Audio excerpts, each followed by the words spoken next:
heavier of a topic. Today I'm going to talk about anxiety. It's something I have battled a lot of my life, but it's something I just came to terms with a couple years ago. I've honestly already filmed a video about anxiety and I stopped midway through because I felt that my story is not valid and that I was going to offend people that are involved with my story of anxiety, and I got anxious just creating this video. So I stepped away from it for a couple days and I thought to myself, how can you overcome this fear of the disappointing people, or overcoming the fear of anxiety, overcoming that fear of creating anxiety for yourself. And I just sat there and I thought, what better way to overcome all of those things than to step up and do what scares you the most, and that's create this video. Anxiety is such a common disorder, but yet a disorder that a lot of people choose not to talk about or choose to not even address within themselves. I know for myself, at least, I always knew I had the anxiety that came from within, but I never admitted it to others. I never actually stood up for myself and saying, yes, this is anxiety. I just constantly let people shut me down about it. And I know that on top of my own anxiety created the most anxiety for me. So growing up, I remember that if I was told to be somewhere at 12 and it was 11:59 and I wasn't there, my heart started racing and I started having to take deeper breaths and I couldn't breathe and I started sweating, and I would get real testy. I knew that this feeling wasn't right. I knew that this feeling was driven by something else. On top of this time thing, money. If I would swipe my card to buy gas for my car, and I saw that physical swipe of the card, I would get this big swallow in my throat and feel like I can't breathe again, and like I just spent $2 million. And it was just this crippling feeling every single day that I was going through, that I wasn't sure of what this feeling was or why it was happening or how do I even address it. And so I addressed it like I addressed a lot of things in my life, and it was to just toughen up and move on and I'm gonna be okay. That was kind of my parents' mentality in our house, that they always taught us to fight through things that were hard because that's the only way you're gonna get to the other side and that's the way you're gonna learn. And you might not be successful in fighting through those things, but at least you fought and learned your way through some challenges. I fought for a really long time. I don't even know the point of when my anxiety was so apparent to me, but I now look back and realize that my anxiety was a lot of different things. The fear of disappointing people created so much anxiety within me. So I was always trying to please people as a younger kid and make sure that they were happy. And if I caused someone to be unhappy, that again created anxiety with me. I have like a fear of abandonment, and that creates anxiety with me. So how did I get to the point of addressing my anxiety? Addressing the fact that I had anxiety was probably one of the bravest things that I could have ever done in my lifetime. And I know I have so much more life to live, but I am so proud of myself for coming to terms with it. I really struggled for a while and tried to fix it by doing self-help things such as meditating and working out and listening to music and just going to sleep and talking it out with people and counselors. And there just came a day where I was so tired of fighting all of this anxiety off, I just broke down. It's funny, I'll never forget that day, and every time I think about that day, I get so emotional about it because that was the day I found the strength within myself to cry for help. And I was coming home from work one day, and it was such a great day, but it was a day of 5,000 things that were involved. And at the end of the day, when I walked in my car, felt that I couldn't breathe and that I just needed a second because my brain was in 5,000 directions trying to process everything that was going on. And then not only process those things, but think of where I can take those things and what direction I could go with them. And so I started driving home and I just cried my eyes out.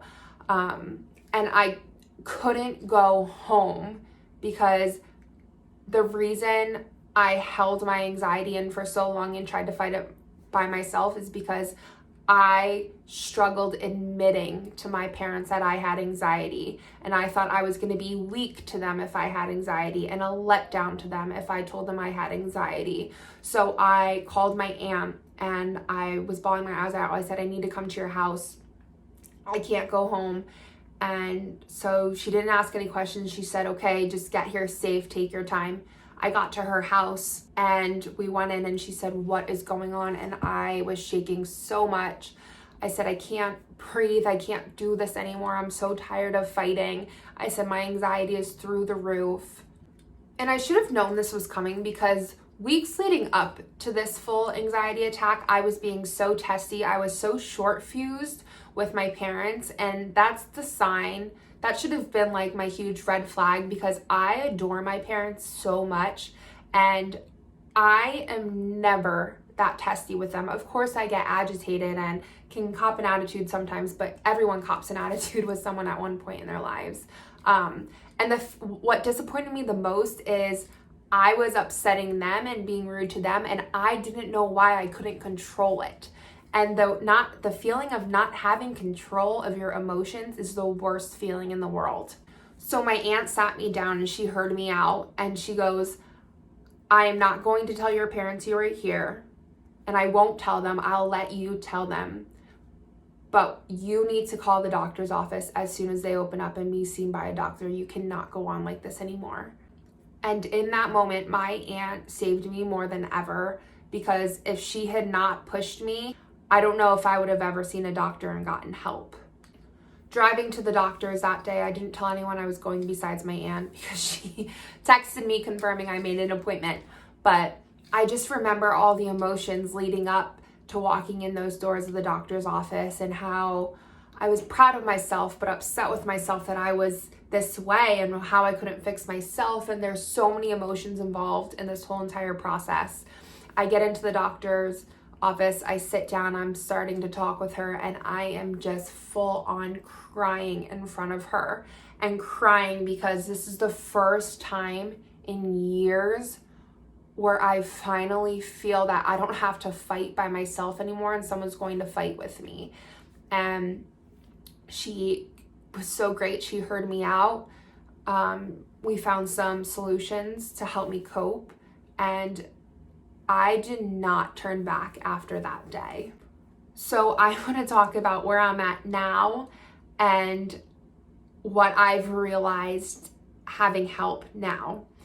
The first thing is, when you can get yourself to admit you need that help, know you are the strongest person ever in this entire world.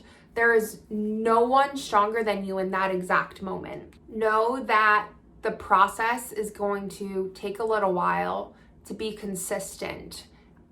If you're trying out something for the first time, such as meditation, medication, journaling, that process is not going to work overnight.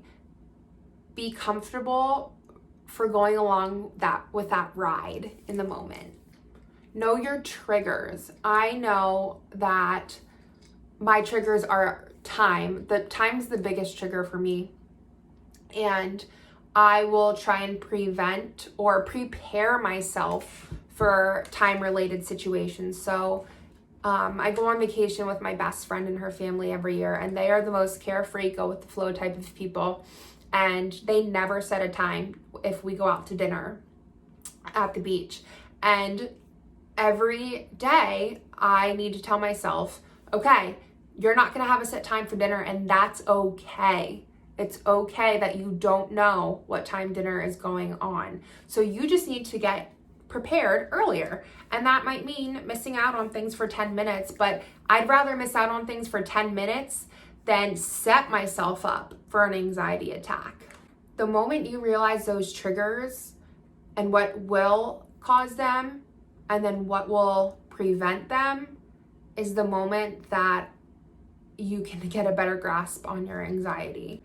So if you're watching this and you feel that this video is speaking to you, just know you're not alone and that a lot of people struggle, and some people are much better at admitting it and some people try and hide it and deal with it like I do. But whatever choice you make in that moment, it might be the best one for yourself. You are strong, you will get through this, and we're all in this together. Just an FYI, I'm really overthinking this video because I really don't want to offend anyone or upset anyone, but this is a part of my journey and a part of conquering my fears. And I'm really proud of myself for creating this video and getting through it and eventually creating it and posting it. So thank you for keeping up with me today. The next video will be much more lighthearted.